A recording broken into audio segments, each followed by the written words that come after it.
discharged from a federal prison. This is Edward Martinez. I'm 42 years old.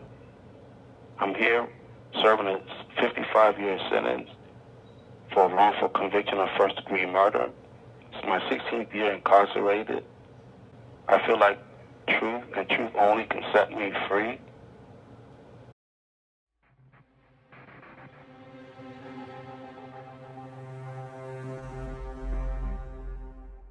And he just turned around and put the shotgun to his head and pulled the trigger.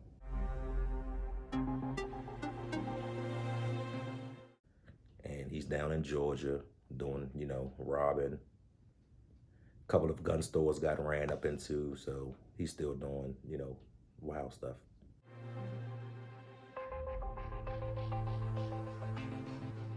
The safety of my family is one of the critical reasons why I've been here for so long with a closed mouth, stuffing at the hands of someone else's deeds.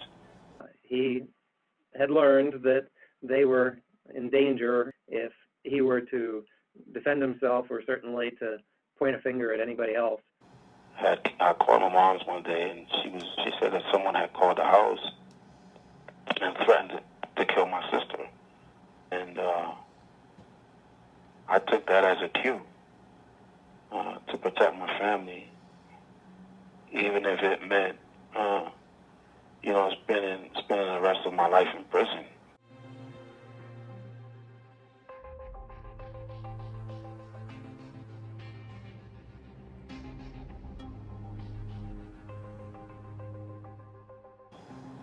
I remember putting the car in park.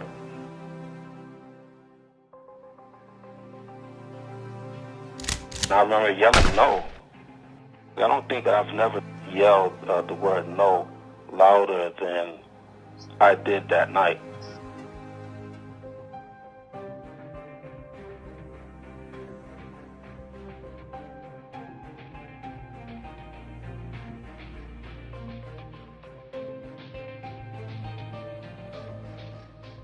Edward was convicted of first-degree murder while armed. The government's theory, however, was not that Edward was the actual shooter in the case, but that he aided and abetted the shooter. In order for an aider and abettor to be convicted of the same crime as the principal, then the aider and abettor must have the same mens rea, the same mindset as the principal. I didn't have guilty knowledge. I didn't have an intent to kill. I didn't bring an individual there to murder anybody. I didn't think that, someone was going to end up dead that night. Not only did he take an innocent life away, I mean, he fucked over two families. And that was David Hicks' family and my family.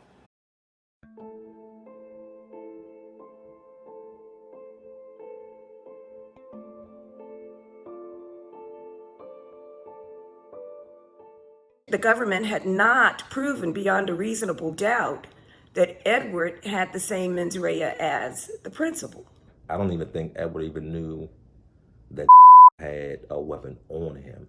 If you look at his case and the specifics and everything that transpired, things don't add up.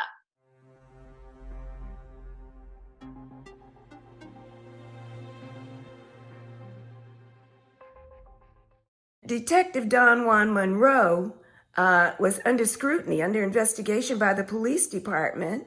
He had paid witnesses beyond the witness fee amount to testify in favor of the government, and that's illegal. Other evidence was somewhat tainted. There were witnesses that really didn't see anything and had told the police that they hadn't seen anything. They were illegally incentivized to alter their narrative. The detectives called my wife, and my wife told me basically that they was telling her that they was going to take our kids from us if I didn't show up down at the courthouse. One of the detectives took me upstairs, went in the room, and was just basically questioning me, asking me about the shooter. I told him the shooter's name.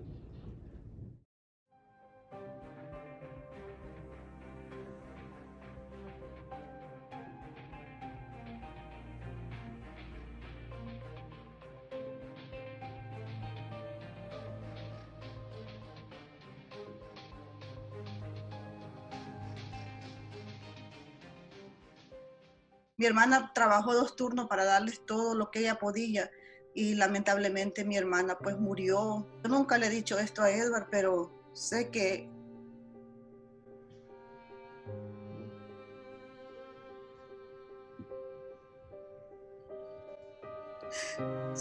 ella lo cuida del cielo a mi hermano.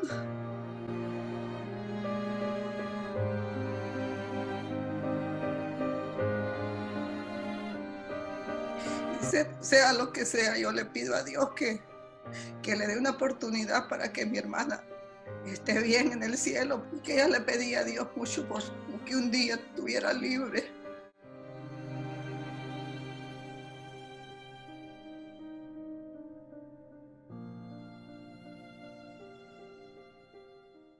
I think if Edward was released, he can offer a lot. I mean, Edward is really smart.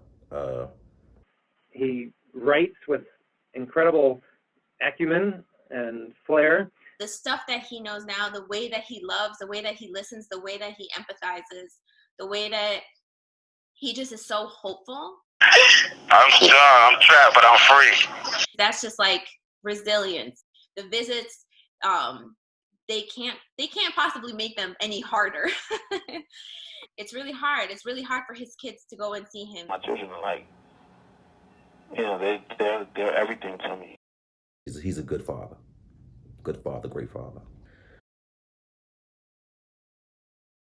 I'm now 15 years old. I've made a lot of accomplishments in my life. And my dad has missed all of them. Not by choice. I don't blame him. Every birthday wish I had, it was, where's my come home, Dad, Bring my dad home. I want you to know, Dad, I love you. Lo quiero como un hijo. Edward, you know that I love you. I love you. I love him. I hug him for a very long time. I love you more.